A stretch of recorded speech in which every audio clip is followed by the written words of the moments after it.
사람들은 저희 부부를 보면서 이런 말을 합니다. 젊은 사람들은 훗날 나도 저렇게 나이 들고 싶다고 하고, 나이가 든 사람들은 전생에 나라를 구해도 12번은 구했나 보다라면서 부러움을 여과 없이 드러내기도 하죠. 그도 그럴 게 어디라도 함께 외출을 하는 날에는 손을 꼭 잡고 걷고, 비가 오면 한쪽 어깨가 축축하게 젖어도 제게 씌워주며 뜬금없이 제가 좋아하는 꽃을 들고 현관문을 두드리는 사람이 바로 저희 남편이기 때문입니다. 뿐만 아니라 남편은 같은 나이대의 남자들과도 확연히 다른 사람이었어요. 머리도 벗겨지지 않았고 옷도 깔끔하게 입고 다녔으며 몸에서는 늘 좋은 냄새가 났죠.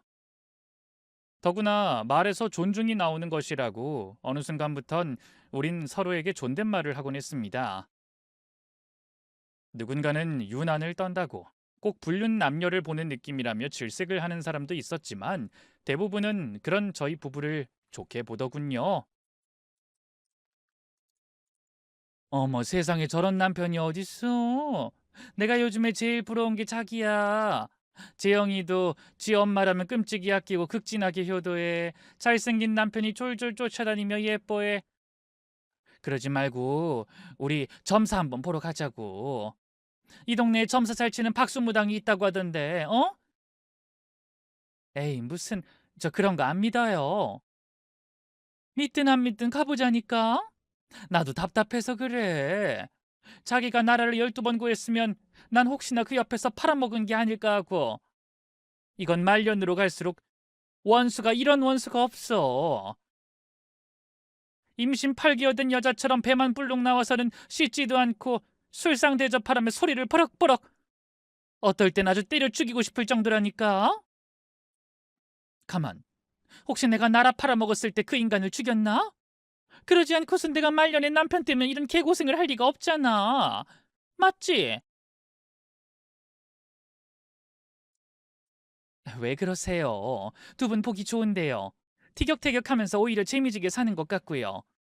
서로 죽이지 못해서 사는 거지. 두 번만 재밌었다간 둘 다 교도소 들어가고도 남았어. 남자는 여자 학이 달렸다. 내가 봤을 때 그 말은 아들 가진 미친 시애미가 본인 아들 편하게 하려고 꾸며낸 말이 돌고 돌아서 온 것 같아. 자기 보니까 딱 알겠다니까. 여잔 남자에게 따라 달라지는 거야. 남자가 공주님, 여왕님 대접하니까 진짜 그렇게 살잖아. 제가요? 그냥 저희도 다른 부부랑 똑같아요. 똑같다고? 그거 기만이야? 난 남편 은퇴해서 집에 완전히 들어앉을 거 생각하면 요즘에 자다가도 벌떡 일어난다고. 아무리 나이 들어도 여잔 여잔데 남편은 이거 해달라 저거 해달라.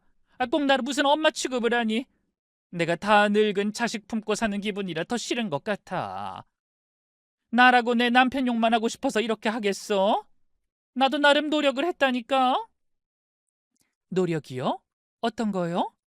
우리도 자기네 집 부부처럼 서로 상호 존대하자고 나도 그렇게 시도는 해봤다? 아무래도 존댓말하면 덜 싸울 테니까. 질색하던 남편도 나중엔 좋다고 하더라고. 그래서 했지. 아, 정말요? 어때요? 그 망할 남편 놈이 얼른 술상을 주시오 이러는 거야. 그래서 내가 네 하며 이를 악물고 술상을 봐줬지. 그랬더니 술상이 부실하기 짝이 없으나 일단은 먹어보겠습니다 이러는 거 있지. 존댓말만 하면 뭐해. 존중이라곤 개미 똥만큼도 없는데. 망할 영감. 그날 우리 둘 다 존댓말로 싸웠잖아. 그거 알아? 욕을 존댓말로 하니까 더 기분 나쁘더라고. 나가서 죽어버렸으면 좋겠습니다. 꺼져 주십시오. 그 입 좀 다물어 주셨으면 합니다. 이러면서 저는 그 말을 듣고 빙긋 웃었습니다. 솔직히 그 모습이 제게는 좀 더 자연스러운 부부처럼 느껴졌고 귀엽게 보였거든요. 누군가는 기만이라고 하겠지만 전 진심으로 부러웠던 겁니다. 뭐 지금이야 세상에 둘도 없는 좋은 남편, 따뜻한 사람이긴 했지만 사실 남편은 원래부터 그런 사람은 아니었어요. 뭐 어떨 때는 저 역시도 변화된 남편의 모습에 적응을 못할 정도로 망난이었기 때문입니다. 이혼이 흔하지 않던 그 시대에 첫 번째 부인이 애를 두고 도망쳤을 정도였으니 말 다 했죠. 그럼에도 잘난 얼굴 하나 믿고 사고를 치는 남편 때문에 시부모님은 갓난아기라도 봐줄 여자가 필요했고 그때 선택된 게 바로 저였습니다. 제 밑으로 어린 동생이 3명이나 되었고 저는 지독하게 가난한 집의 첫째 딸이었거든요.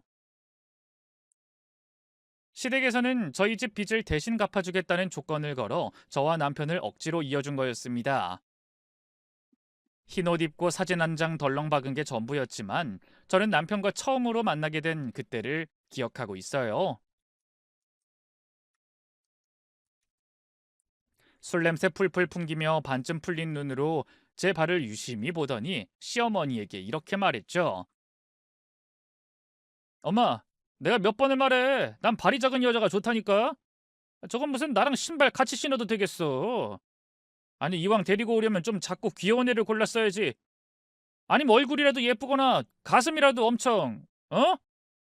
아이 그런 거 있잖아. 호리병처럼 그런 몸매. 시끄러. 호리병으로 맞아 뒤지고 싶어? 동네 창피하게 헛짓 좀 그만하고 다니고. 너도 정신 차려 이놈아. 어디서 또 얼굴 몸매 타령이야. 그렇게 결혼해서 너 잘 살긴 했어? 호리병이 밥을 먹여줘 뭘 해줘? 네가 그렇게 작은 발 타령하더니 그 발로 도망밖에 더 갔어. 내 결혼이잖아. 엄마가 결혼해? 적어도 결혼은 내 마음에 쏙 들어야 하는 거고. 연애는 그렇다 치더라도 결혼은 살림 잘하고 야무지고 애 잘 키우고 시부모 공양 잘하는 이런 여자를 고르는 거야. 도망간 그녀는 뭘 했어? 그중 하나라도 제대로 했냐고. 이미 한번 피눈물 흘려봤으면 이것도 감지덕지지. 아직도 작은 발 타령이야? 몰라. 내가 불행하면 그건 다 엄마 탓이야. 짜증나게. 입 딱 닫고 좋은 말로 할 때 그냥 해. 너희 아버지가 너 군소리하면 돈 다 끊어버린다고 했어. 그래도 좋아? 밖에서 너도 개고생 더 해봐야 정신 차릴 거야? 일할래? 알았어. 알았다고 하면 되잖아. 그 당시에도 시댁은 굉장히 잘 사는 편에 속했습니다. 그래서 드물게 중국으로 유학까지 다녀온 게 저희 남편이었고 손이 귀한 집이라 딱 하나 있는 아들에게 뭐든 해주려고 하다 보니 남편은 가방끈만 긴 여자 밝히는 개망나니로 자란 거였죠. 문제는 거기서 도대체 뭘 배웠는지 여자를 보는 기준이 특이하게도 작은 발이었다는 겁니다. 혹시 중국의 전족 문화에 대해서 아시는 분들이 있는지 모르겠는데 작은 발을 여성의 미의 기준으로 여기는 거라고 하더군요. 보통 5에서 6세의 여자아이가 대상이 되었고 수년 동안 발을 강제로 조이면서 자연적인 성장과 뼈의 발달을 억제, 심한 경우 뼈가 부러지고 기형적으로 바뀌는 경우도 있다고 합니다. 나중에는 완전히 금지되었으며 1950년대 중반까지도 일부 지역에서 은밀히 이어지다가 점차 사라졌다고 들었고요.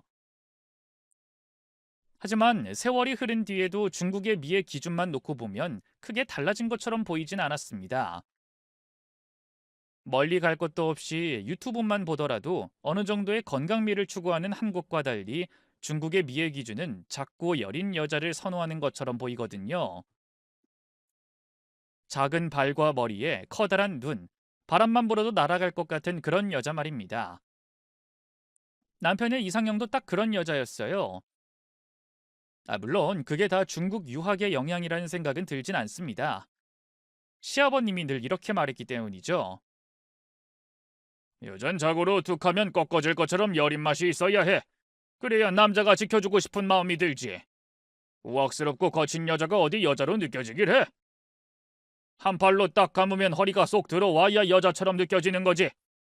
그러니 아가 너도 노력이라는 걸 좀 해봐라. 남자 마음을 잡아야 애도 팍팍 낳고 다른 부부처럼 그렇게라도 살 거 아니야. 네 아버님 노력해 보겠습니다. 그럼 그래야지. 이참에 식사량도 좀 줄이고 많이 움직이고 일도 열심히 하면 살은 저절로 빠지는 거야. 결혼했다고 일 쉬면서 애만 보고 밥만 축내면 될 일도 안 되는 법. 어디 가서 일자리라도 좀 알아보고 집안일 방해 안 되는 선에서 일도 시작하고. 일이요? 일을 해도 된다고요? 해야지. 일 안 하고 집안일 있으면서 먹기만 하면 돼지 새끼랑 다를 게 없지. 관리 못해서 살 축축 늘어지고 주름살 늘어나고 나이까지 먹기 시작해봐. 오려던 마음도 도망치지.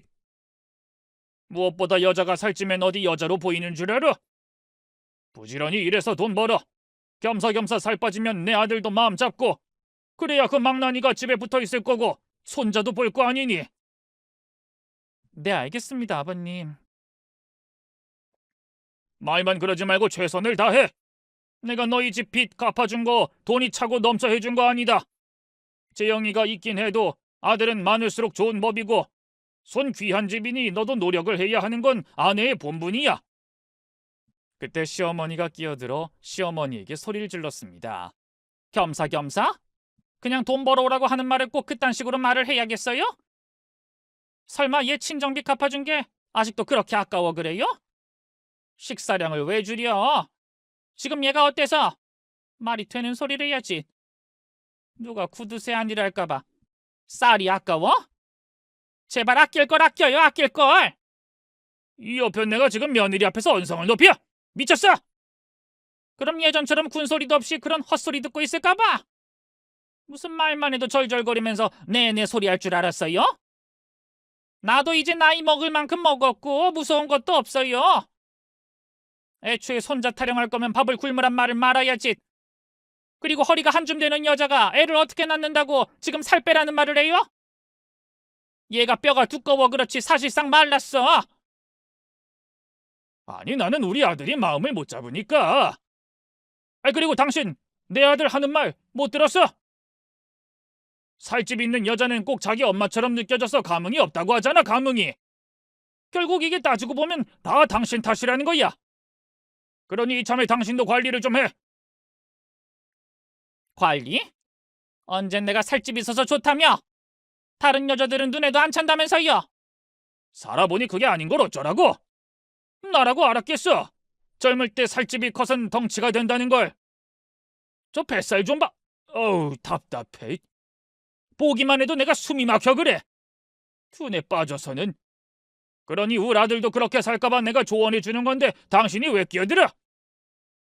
그게 조언이라고요? 늙어서 밥이라도 대접받고 싶으면 그 입 좀 다물고 살아요. 다신 얘한테 돈 벌어라 쌀 축내지 말란 소리 또 하기만 해봐요. 나도 가만 안 있을 거니까. 저 좀 미친 옆에 내가. 실제로 시어머니는 덩치가 있는 편이었습니다. 살집이라기보다는 뚱뚱하다는 것에 가까웠죠. 그래서 살 이야기만 나오면 시아버님과 언성을 높여 싸우는 일이 많았고요. 뭐 어떤 식으로 보면 저를 보호해줬다고 봐야겠지만 실상은 꼭 그렇진 않았습니다. 너희 시아버지 이야긴 신경 쓸 것도 없어. 망할 놈의 영감탱이가 이제 죽을 때가 돼서 저렇게 헛소리 짓거리는 거지. 돈, 그놈의 돈 아까워서 너 입에 들어가는 게 싫은 거야. 그러니까 눈치 보지 말고 먹고 싶은 건 다 먹어. 하지만 대신 아이는 안 된다. 알았지?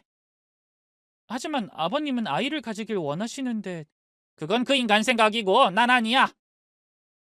막말로 남편한테 사랑도 못 받는데 덜컥 애만 써지른다고 능사도 아니잖니. 내 말이 틀리니? 나도 저 인간한테 사랑 못 받았어. 결혼 초에만 좋다고 난리였지. 딱 1년 후엔 허리 한 줌 되는 년들 양쪽 팔에 끼고 살았으니까. 그러니 내가 누구보다 잘 알아. 아무리 노력해도 사랑 못 받는 여자는 남편 죽어서도 못 받는다고. 그래도 아버님이 저렇게 매번 말씀하시는데 너도 너희 집 빚값으로 억지로 시집 왔겠지만 우리도 너 그냥 데리고 온 거 아니다. 우리 아들 마음 잡게 해주고 우리 재영이 잘 돌봐주기만 하면 된다는 말이야. 저 망할 영감 비위나 맞춰주면서 그냥 적당히 살라고. 괜히 애 낳으면 족보만 꼬이고 우리 재영이만 뒷전되는 꼴은 난 못 봐. 알겠니? 난 너 그래서 선택한 거야. 우리 아들이 안 좋아할 상이라서. 쌀 축내는 게 싫어서 저에게 일을 강요하고 식사량을 줄이라는 시아버님이나 도망간 전처 대신 아이나 잘 키우고 시부모 공양이나 바라는 시어머니나 제게는 똑같았던 거죠. 어차피 남편에게 사랑받긴 틀렸다고 생각했고 전 그때부턴 마음을 내려놓고 살았습니다. 동네에서 당당하게 다른 여자들 끼고 돌아다니는 걸 봐도 못 본 척, 모르는 척 했고요. 거기서 제가 남편의 사랑까지 갈구했다면 아마 저는 미쳐버렸을 겁니다. 그러니 어떻게든 살아보려 저는 제 나름대로 그곳에서 할 수 있는 일만 했네요. 어린 재영이를 돌보고 살림하고 틈이 날 때마다 일을 해서 어린 제 동생들 학비를 지원하기 시작했습니다. 하지만 구두쇠였던 시아버님은 그걸 그냥 넘어가지 않더군요. 마치 저를 자신의 재산이라 생각하는 듯 했습니다. 내가 너희 집 빚도 갚아주고 널 데리고 왔는데 왜 넌 아직도 친정에 돈을 대줘? 이제 시집 왔으면 죽어서도 우리 집을 위해서 일을 해야 하는 게 정상 아니냐고! 아버님, 동생들이 아직 너무 어리고 공부도 제법 잘하는 편이라서. 그게 뭐? 그건 응당 네 부모라는 작자들이 해야 할 일 아니냐? 가난하면 애라도 덜 낳던가 싸질러 놓으면 끝이야? 어디서 남의 집 며느리한테 생활비며 학비를 받아가? 양심도 없는 것들이. 자식 새끼 팔아서 빚 갚은 것도 모자라서 참 지저분하게 산다. 에이, 아버지가 돌아가시면서 집안이 이렇게 된 거라. 됐고! 돈을 벌면 응당 집안 어른이 나한테 줘야 하는 게 맞아. 너 우리 집에 들어와서 하는 일이 대체 뭐야? 쥐새끼처럼 야금야금 우리 살림 갉아먹으러 왔어? 솔직히 말해서 그 집에 들어가는 돈 우리 집에서 조금씩 빼돌린 거 맞지? 내 돈이 자꾸 비는데 그거 맞잖아? 절대 아니에요. 아버님이 지출 내역 기록하라고 한 거 토시 하나도 빼지 않고 다 썼고 틀린 부분도 없어요. 조금도 손댄 적 없는 거 정말이에요. 아시잖아요. 그야 그렇지만 어쨌든 돈 벌어서 그 집 다 주면 그게 그거지. 우리 집에서 밥 먹고 씻고 놀고 먹으면서 버는 족족 가져다 줬으니 결국 우리 집에서 나오는 돈이나 다를 게 뭐야. 앞으로 돈 벌면 나한테 가지고 와. 알았어? 망할 것들이 딸년 팔아서 빚 갚았으면 땡이지. 언제까지 내 돈을 더 빼가려고. 도둑년들. 세상에 도둑들이 너무 많아. 아들 자식이고 뭐고. 아버님, 다른 건 몰라도 제 동생들만큼은 동생들만이라도 졸업시키고. 시끄럽다! 어디서 어른이 말씀하시는데 이래서 없는 집 것들은 데리고 오는 게 아니라는 말을 하는 거지. 특히나 첫째 딸은 안 된다고 못을 박았는데. 에이. 자고로 남의 집 가장 기둥뿌리 뽑아오면 꼭 줄줄이 딸려오는 것들이 있어. 쫄쫄 굶어서 가난에 허덕이는 거지 같은 동생들의 손가락만 쭉쭉 빠는 부모까지. 아이고 아까운 내 돈. 그게 얼마야. 내가 차선 사업하려고 돈 주고 며느리 데리고 왔어. 이건 경고다. 앞으로는 친정에 10원도 주지 마. 앞으로 내 금고도 내가 유심히 확인할 거니까 허튼 짓도 하지 말고. 시아버지는 저를 진짜 도둑 취급을 하더군요. 초반에는 제가 벌어온 돈을 다 친정에 가져다 줘서 그런가 싶었는데 실제로 금고에서 돈이 없어졌다는 걸 나중에야 알았죠. 그리고 그 진짜 범인이 시어머니라는 것도 말입니다. 더구나 그걸 조종한 것은 다름 아닌 남편이었죠. 그건 거실에서 두 사람이 쑥덕거리는 소리를 듣고 저도 알게 된 거예요. 엄마, 나 진짜 이번이 마지막이야. 돈 좀 금고에서 살짝만 빼돌려봐. 어? 너희 아버지한테 말을 해. 저번에 훔치다 걸릴 뻔한 거 몰라서 그래? 안 걸렸잖아. 결국 안 걸렸으면 된 거 아니야? 아버지도 안 사람 의심하는데 뭐 어때서? 그것도 한두 번이지. 저번에 그 영감탱이가 며느라게 슬쩍 떠보고 아니다 싶으니까 나한테 물어봤다니까? 너 집에 왔다 갔냐고 소리를 지르더라고. 그거 보면 몰라? 이제 너 의심하는 거야. 종국엔 날 의심하는 거고. 그 인간 성격상 동전수도 다 확인했을 텐데 그걸 훔치면 내가 범인이라고 하는 꼴이잖아. 너 진짜 그러다 아버지 화나면 어쩌려고 그래? 상관없어. 안 사람이 가져갔다고 해. 그 여자 집 형편 겁나 어렵다며. 이미 했지. 근데 며느리를 의외로 좀 믿는 것 같아. 장부에 1원짜리도 기입한다잖니. 몰라. 막말로 나 의심하면 뭐 어쩔 건데. 아버지가 아무리 구두쇠라고 해도 나한텐 어차피 꼼짝도 못해. 날 쫓아내기를 하겠어. 호적에서 파기를 하겠어. 설마. 그럼 네가 알아서 말을 해. 말하면 되잖아. 엄마한테 시키지 말고. 요즘엔 안 주니까 그렇지. 내가 공부할 때만 하더라도 주기 싫어는 했지만 그래도 줬다고. 유학 갔을 때도 그랬고. 그니까 엄마가 좀 대신 말을 좀 해봐. 어? 엄마는 아들이 밖에서 무시당하고 그렇게 살았으면 좋겠어? 한 번 사는 인생인데 잘 살아야 할 거 아니냐고. 그럼 넌 엄마가 이 나이엔 쫓겨났으면 좋겠니? 그리고 너도 언제까지 이럴 거야? 너 이젠 마냥 어린 나이 아니야. 이젠 다른 사람들처럼 돈도 좀 벌고 이왕 결혼한 거 다른 사람들처럼 잘 살아볼 생각을 해야지. 마누라 두고 다른 여자 뒷공무니만 쫓으면서 계속 살 거야? 아 몰라. 집에 들어오면 답답한 미련 곰탱이가 앉아있는데 어쩌라고. 아 그냥 참고 살아. 다른 사람들은 다 하는 걸 왜 넌 못한다고 그래? 애 잘 보고 살림 야무지게 하고 군소리도 없이 지금까지 묵묵하게 집안일 한 애야. 얼굴도 그만하면 못난 얼굴도 아니잖아. 그런 여자 어디 흔한 줄 알아? 너희 아버지 비위 맞추는 거 나도 못하는데 걔는 하더라. 그 정도면 됐지 뭘 바래. 아, 얼굴은 난 크게 신경도 안 써. 아, 여자는 발도 좀 작고 뼈도 가늘어서 부러질 것 같아야지.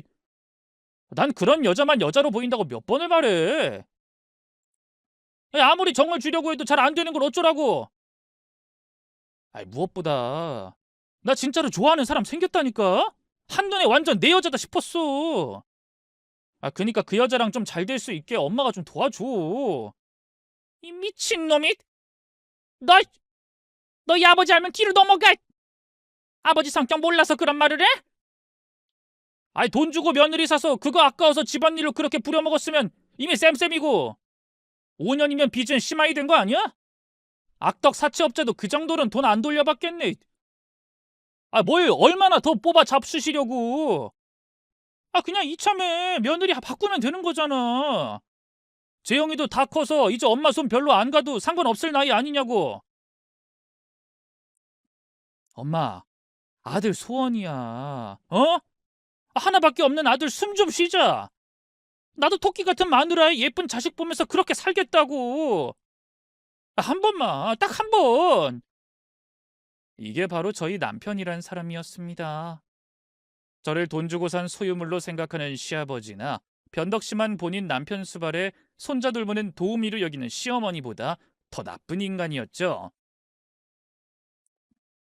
다행이라고 해야 할지 한눈에 반했다고 하는 그 여자와는 이루어지진 못했습니다. 시아버님이 정말 호적에서 파버리려고 했기 때문에 접어야 했거든요. 하지만 얼마 가지 않아 시아버님이 돌아가시며 모든 게 더 최악으로 치닫기 시작했습니다.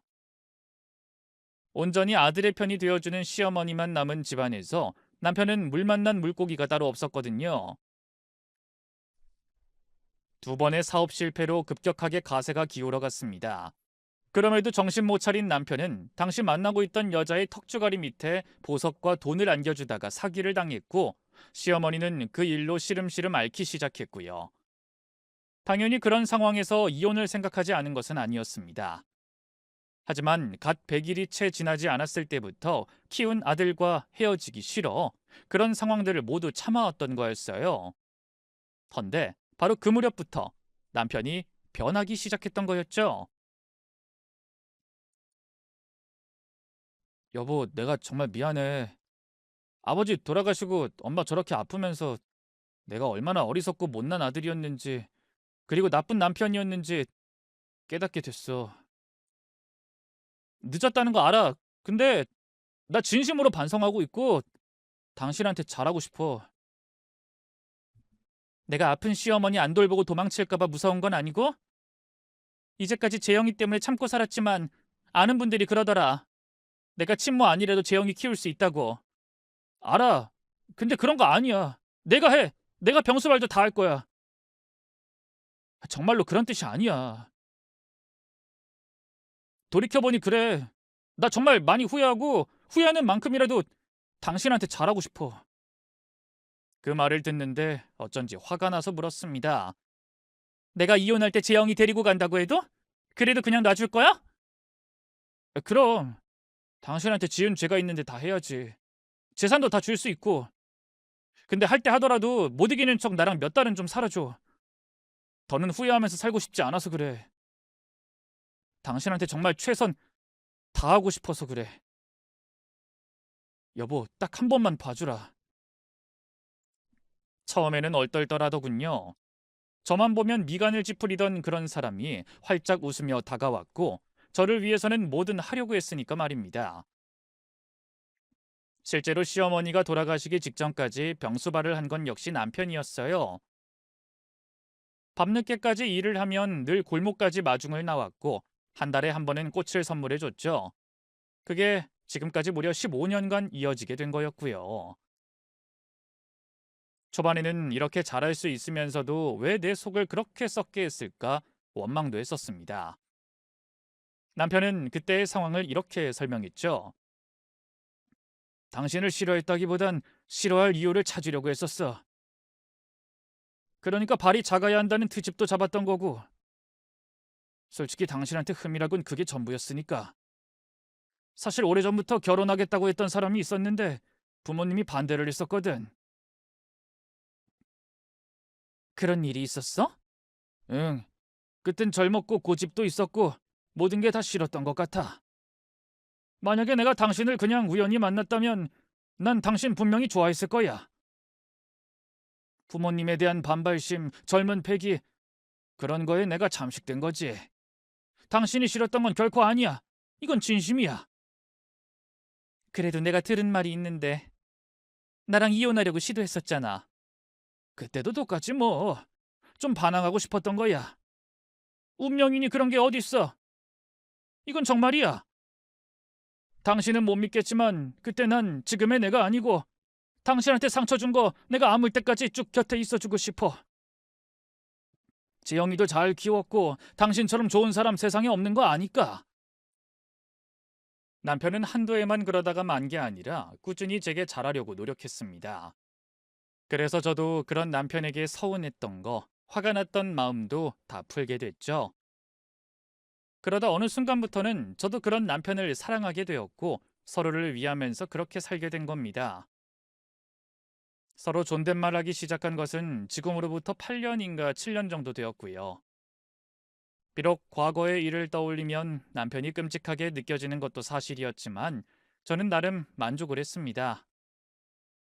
단순하게 과거에 잘했던 사람이 나이 들어서 아내나 남편에게 함부로 하는 것보다는 차라리 그 반대가 나을 거라고 생각했던 거죠. 그리고 무엇보다 저는 더 이상 바랄 게 없을 정도로 평안한 상태이기도 했어요. 그중 제 아들인 재영이는 친자식이 아니긴 해도 저를 알뜰히 챙겼죠. 엄마, 올해는 우리 필리핀으로 여행 안 갈래요? 이번에 적금이 만기됐는데 그 기념으로. 됐어. 이미 작년에 갔다 왔는데 왜 거길 또 가? 엄만 괜찮아.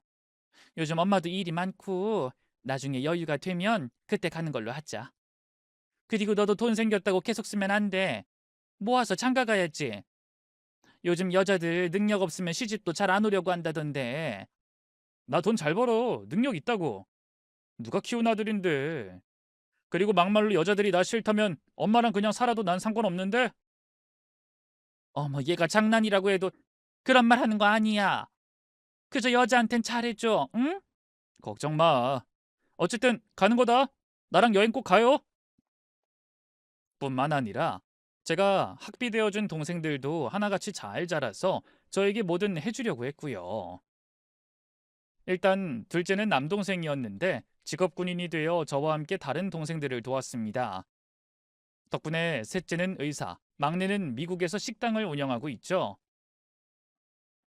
모두가 십시일반 돈을 모아서 지금 살고 있는 집도 마련해 줬던 거고요. 저 역시도 뒤늦게 보험 설계사 일을 시작하면서 돈을 모으고 있는 것은 사실이었지만 그 역시도 제 동생들의 도움이 컸습니다. 실제로 그 아이들의 인맥 덕분에 보험왕도 5번이나 했을 정도였으니까요. 그래서 남편과 봄이면 꽃 보러 여행 다니고 가을엔 단풍 보러 다닐 수 있었습니다. 또 해마다 이탈리아 로마도 가보고 태국, 프랑스 파리, 일본과 필리핀도 가봤고요. 그러니 제게 더 바랄 것은 아무것도 없었던 겁니다. 모두가 부러워할 정도로 달라진 남편과 행복한 노후를 꿈꾸는 일 말고는 말이죠. 헌데 바로 작년 그 사건이 터지고 말았던 겁니다. 바로 1월 1일 환갑 기념으로 모인 중학교 동창회 자리였죠. 작은 시골 마을이라 인원은 30여 명이 전부였어요.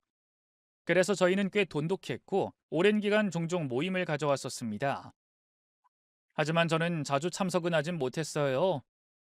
일단 일이 바쁘기도 했고 유난히 저를 싫어하는 친구가 하나 있었기 때문이었죠. 한 번도 보험을 들어달라 강요하지도 않았는데 제가 보험 파는 일을 하는 걸 알고는 비아냥거리더군요. 순이 너 설마 동창회 나와서 친구들한테 강매하는 건 아니지? 양심도 없게. 난 강요한 적 없어. 그냥 가끔 애들이 물어보면 대답해 준 게 전부고. 그게 그거 아니야? 동창회에서 보험 설명해주는 인간들 하는 짓이 뻔하지. 솔직히 보험이라는 거 있어서 나한테 좋을 게 뭐가 있어? 다 보험 설계사들 돈 받으려고 하는 짓인 거 여기 모르는 사람 있니? 순이야, 너 우리한테까지 그러지 마. 동창회 기분 좋게 왔는데. 정혜야, 난 그런 짓 안 했다고 몇 번을. 됐고, 다음부터 너 오면 난 안 올래. 부담스러워서 어디 보험 안 들어주면 말이나 걸겠니? 온통 유럽 다녀왔다, 미국 다녀왔다 자랑하는 것도 순진한 사람들 보험 가입시켜 번 돈 아니야. 암이 걸릴 거다, 죽을 거다, 겁이나 주면서 약 팔아먹는 거랑 다를 게 없지. 정혜라는 친구는 어릴 때부터 저와 친했고 한때는 제게 참 잘했던 친구였어요. 하지만 나이가 들어 제 형편이 바뀌게 되면서 저를 못 잡아먹어서 안달이었죠. 정혜는 어려운 형편을 극복하려고 안 해본 일이 없을 정도로 노력하는 사람이었어요. 그러니 걔 기준에는 가난하고 별 볼 일 없던 제가 남편이랑 동생들 덕분에 팔 잡힌 그런 여자로 보였던 겁니다. 그래서 저도 어느 순간부터는 동창회 모임의 발길을 끊어버렸고요. 헌데 환갑 기념으로 열린 동창회는 다른 친구들이 제게 무조건 참석해달라고 했고 부부 동반 모임이라는 말에 솔깃해진 거였죠. 솔직히 그땐 정의 그 계집애 때문이라도 저희 남편을 끌고 가고 싶었습니다. 60대에 머리숱도 풍성하고 건강하고 다부진 몸매에 말투까지 부드러운 제 남편 정도라면 매번 자랑하는 정의 남편을 능가하고도 남겠구나 하는 생각이 들었거든요. 마침 남편도 참석하고 싶다고 해서 양복까지 쫙 빼입고 외제차를 타고 그렇게 동창회로 향했죠. 부부 동반이라 꽤 많은 인원이 참석했는데도 꼭 강아지처럼 저만 보는 남편 덕분에 저는 그날의 주인공이나 다름없었습니다. 헌데 뒤늦게 동창회에 도착한 정혜 옆엔 막상 아무도 없었죠. 정혜야, 너희 남편은? 다른 친구가 묻는데 정혜는 마치 화가 난 사람처럼 뚜벅뚜벅 저희 앞에 걸어오더니 제 남편의 어깨를 톡톡 치는 겁니다. 자기야, 얘가 네 와이프였어? 남편은 정혜를 보더니 목각처럼 단단히 굳었더군요. 저는 돌아가는 상황을 인지 못하고 물었죠. 뭐야? 두 사람 아는 사이야? 여보, 무슨 말이라도 해봐요. 아, 여보, 저는 몰라요. 이분이 착각을 했나? 일단은 저 화장실 좀 다녀올게요. 남편은 하얗게 질려서 그 자리를 빠른 속도로 빠져나가려고 했습니다. 하지만 저는 그런 남편을 놓치지 않고 잡았죠. 도대체 왜 그러냐고 말이라도 해보라면서 말입니다. 헌데 남편은 입을 꾹 닫고 아무 말도 하지 않고 자꾸만 나가려고만 하더군요. 그때 정혜가 입을 열었죠. 자기야, 이 여자가 와이프면 자기한테 거짓말하는 거야. 얘 어디 아픈 것도 하나도 없어. 완전 건강하다니까? 내가 얘 동창이거든? 놀랍겠지만 어릴 때부터 알고 지냈다고. 저는 남편을 한 손으로 잡고 정혜에게 몸을 틀어 따졌습니다. 너 도대체 내 남편한테 무슨 말하는 거야? 누가 아파? 누가 무슨 거짓말을 해? 너, 너 이제까지 아픈 척 거짓말했던 거 맞잖아. 나도 다 들었어. 미치고 팔짝 뛰겠네. 누가 아프다는 거야? 나? 내가 아프다고 거짓말을 했다고? 누구한테? 했잖아. 나랑 종탁 씨 만난 지 오래됐어. 내가 늘 말했던 남편이 바로 종탁 씨야. 유부남이긴 해도 가정을 지키려는 게 아니라 아픈 아내를 버릴 수 없어서 유지하는 거라고 들었고. 내가 듣기론 암이라서 오늘 내일 한다고 들었는데 네가 그렇게 해서라도 남편 발목 잡으려고 거짓말한 게 아니면 이게 앞뒤가 안 맞잖아. 우린 진짜 사랑해 서로. 저는 기가 차서 허하고 웃었습니다. 그리고 남편을 보니 고개를 숙이고 있더군요. 그게 정말이니? 이 인간이랑 사랑하는 사이라고? 그래. 난 솔직히 너인 줄은 꿈에도 몰랐어. 사람 팔자라는 거 참 모르는 일이다.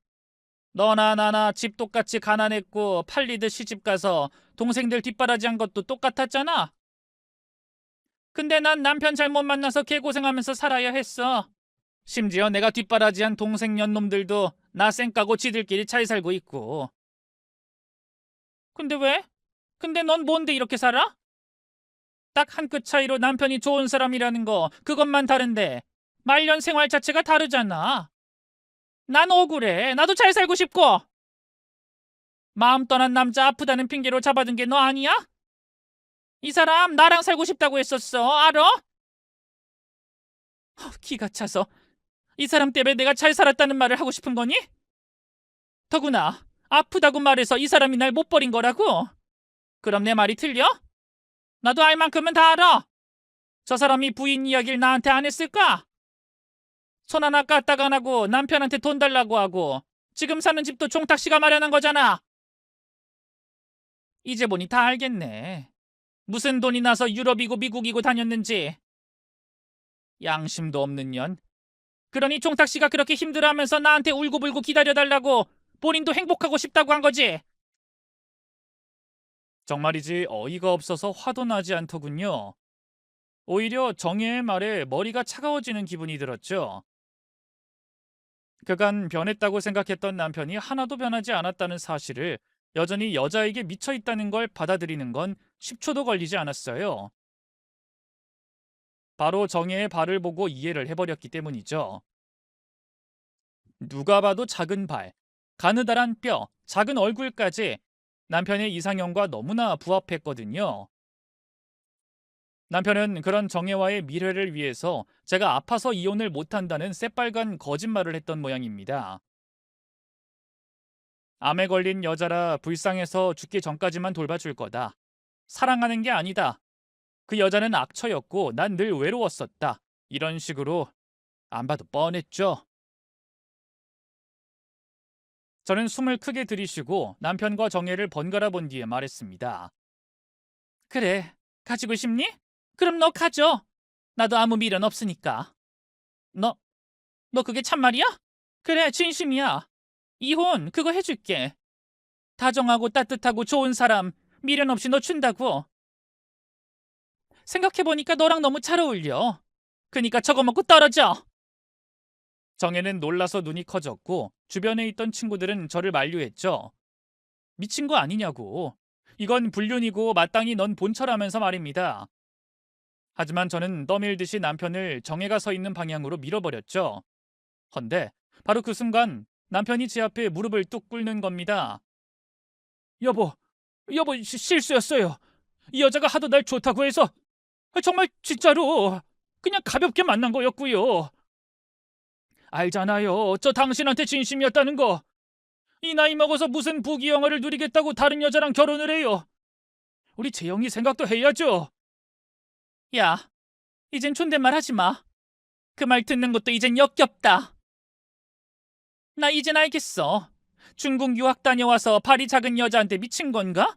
아님 그 잘난 첫사랑이 발이 작아서 그런가? 진짜 젊을 때부터 골 터지게 생각했거든? 근데 이젠 알겠어. 하도 미친 짓거리를 많이 하니까 발에 처맞을까봐 일부러 발이 작은 여자 고르는 거 맞지? 여보, 그런 게 아니라 이 망할 놈아! 저는 무릎을 꿇고 있는 남편을 발로 지근지근 밟기 시작했습니다. 남편이 그토록 싫어하던 큰 발로 말이죠. 배도 밟고 허리도 차고 엉덩이도 무차별적으로 공격을 했네요. 그랬더니 정혜는 진짜 악녀의 몹쓸년 취급하면서 제 남편을 감싸고 돌기까지 했습니다. 제게 소리를 꽥꽥 지르면서 진짜 자신의 남편이라도 되는 듯 굴었죠. 이윽고 두 사람은 도망치듯 그 자리를 빠져나갔고 저는 남겨진 제 동창들에게 모든 걸 설명했습니다. 제 남편이 그간 어떤 짓을 해왔는지부터 정혜가 알고 있는 것들이 모두 거짓이라는 걸 말이죠. 실제로 남편은 시어머니 돌아가신 후에 일이라고는 해본 적도 없었습니다. 뭔가를 시도하긴 했지만 워낙 곱게 자란 도련님이라서 늘 일 때문에 힘들어했고 제가 결국 생활비를 다 대야 했거든요. 제가 뜬금없이 보험 설계사 일을 시작한 것도 사실상 그런 이유 때문이었습니다. 그 후에는 앞서 말했던 것처럼 제 동생들과 아들 덕분에 삶의 여유가 생긴 거였죠. 그 말을 전해 들은 친구 중 하나는 씩씩거리면서 제게 조언을 하더군요. 야, 아무리 화가 나도 정희한테 절대 말하지 마. 너 사는 집이 누구 건지, 네 남편이 끌고 다니는 차가 진짜 누구 소유인지 말도 꺼내지 말라고. 왜? 난 아까 말하려고 했었는데 하도 소리를 질러서 말을 못했지만. 그야 걔는 모르잖아. 정혜 걔는 네 남편이 다정하고 능력 좋은 사람으로 알고 있으니. 너한테서 빼앗지 못해서 안달인 걸 텐데 굳이 왜 말해? 쓰레기인지 선물인지 본인이 직접 풀어보고 느끼게 하는 거야.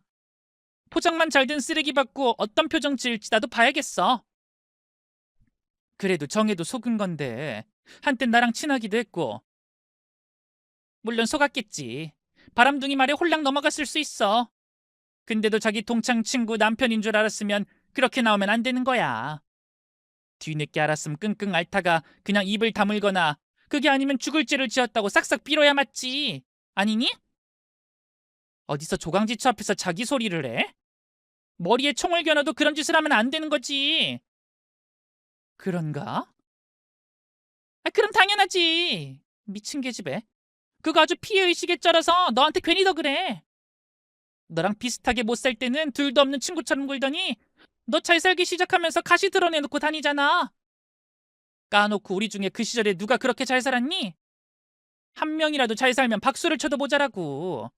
아예 박수를 못 칠 거면 친구라고 하면 안 되는 거지. 못된 년. 그 의견에 다들 한마디씩 동조를 하더군요. 맞아. 우리가 사람 수라도 많아? 사고로 5년, 8년 전 죽은 둘 빼고 겨우 28명이야. 나이 들어 옆집, 윗집이랑 사이좋게 지낸다고 해도 동창들만큼 친해질 수 있어? 아무리 힘들고 어려워도 우리 모임이 어떤 모임인데? 무려 40년을 이어온 모임이라고. 그래, 나도 정희한테 너무 실망했어. 몰랐다고 해도 친구한테 이러면 안 되는 거야.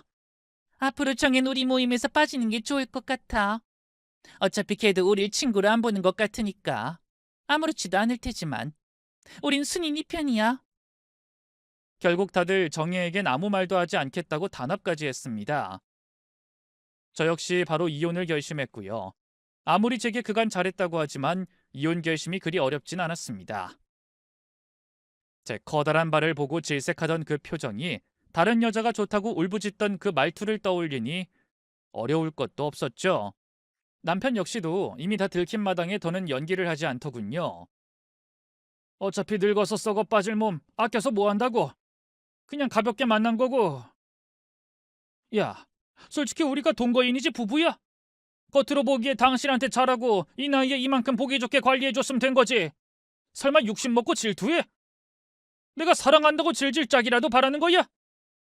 질질 안 짜도 되고 질투도 안 하니까 너 좋다는 그 여자랑 살아. 보내준다고. 야, 너 꼭 이래야겠어? 그냥 살아. 늙어서 무슨 주책이야 쪽팔리게. 난 당신이랑 사는 데가 쪽팔려. 당신 같은 인간한테 내가 너무 아깝고. 기가 차네. 야, 이 여편네야. 정신 똑바로 차려. 너 같은 여자랑 살아주는 거에 감사해야지. 세상에 어떤 남편이 이렇게까지 해? 이 정도면 된 거 아니야? 그러니까 그 감사를 다른 여자한테 주겠다는 거야. 난 필요 없으니까. 아, 그래? 해! 이혼하자고! 그럼 재산 분할은? 내 돈 내놔! 어디 마음대로 해봐. 아마도 한 푼도 못 가져갈 테니까. 구두쇠 시아버지 밑에서 저는 100원 한 푼도 허투루 쓴 적이 없었습니다.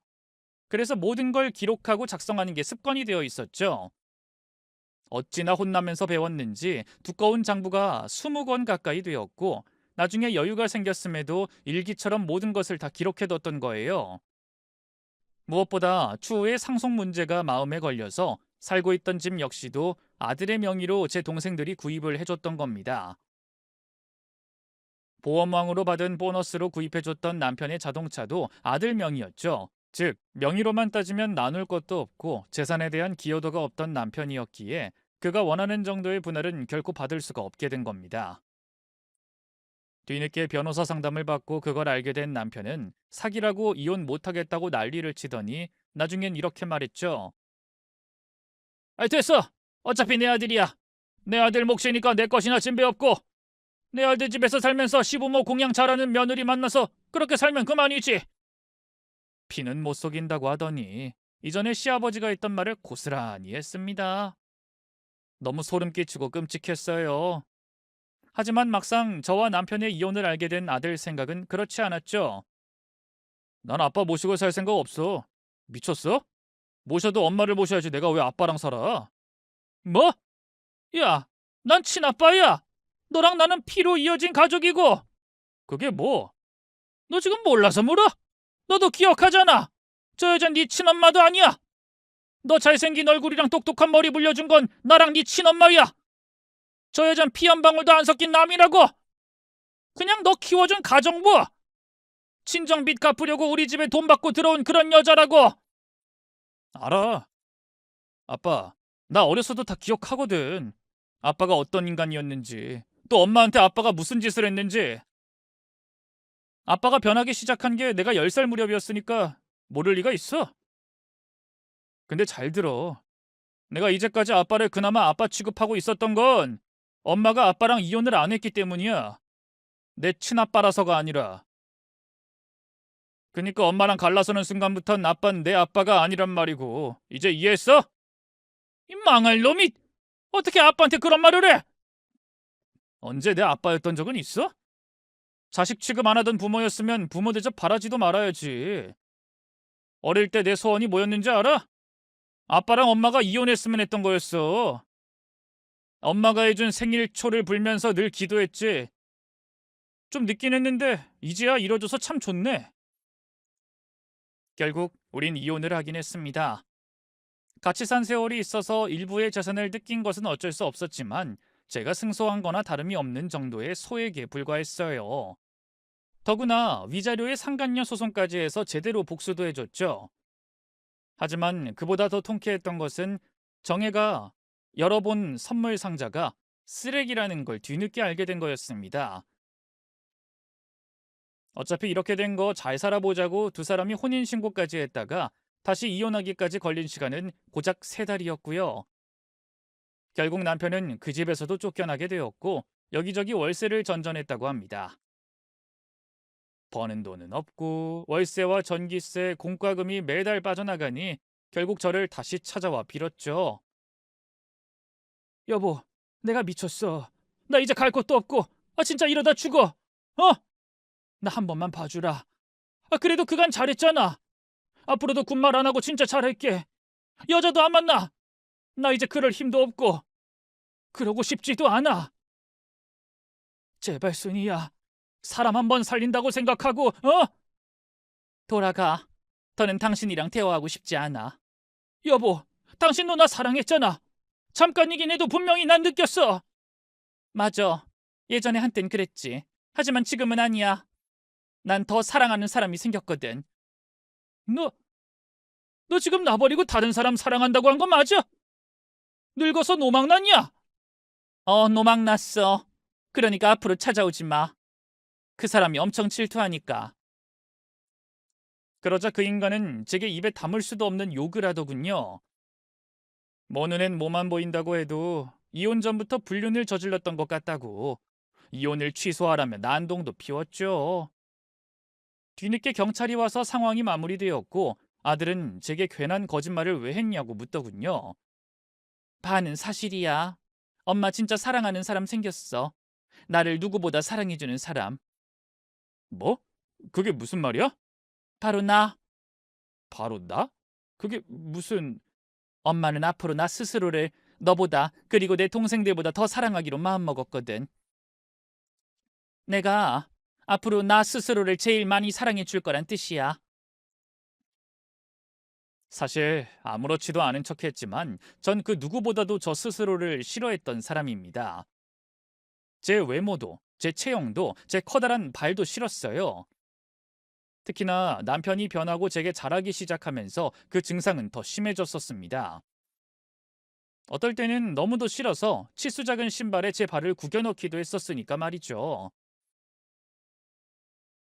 퉁퉁 부어서 물집까지 잡힌 발을 보면서도 저는 다음 날 또 작은 신발에 제 발을 구겨 넣는 짓을 몇 번이나 해왔어요.